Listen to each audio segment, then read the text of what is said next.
واخر منا بزبالة وشي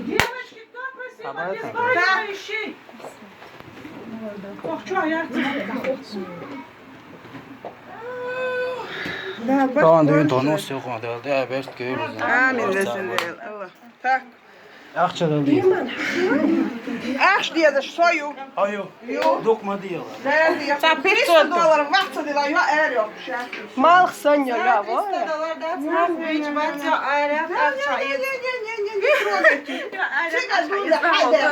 $300 okudu şunu. Sigara düğün hadi akar dak diş. Bana da esas ödeyim. Soda şu, я знаю, что вещь. Soğuk marşiç. Akç hadi. Положишь, уйдешь. Давай. Догорди, хадасу, Az da хаши. gördün. Al Я привыкла, мне долларами деньги отдают. Давай деньги. Телефоны что есть сюда лобо. Я что шил сахтелер $300. Вот дам себе Çok отдать. sık adet sana da. Да, да, да, тем более. Что хотят? Dayan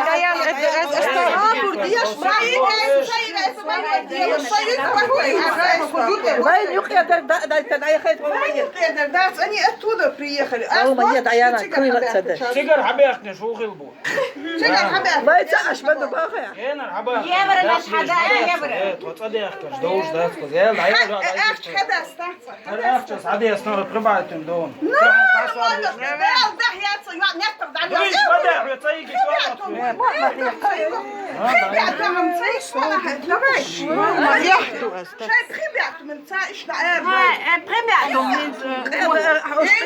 Вот там корни махма, бац, а худишка. Цыпленок даренма, бац, заплакан. Apetsa doğu sohbetti.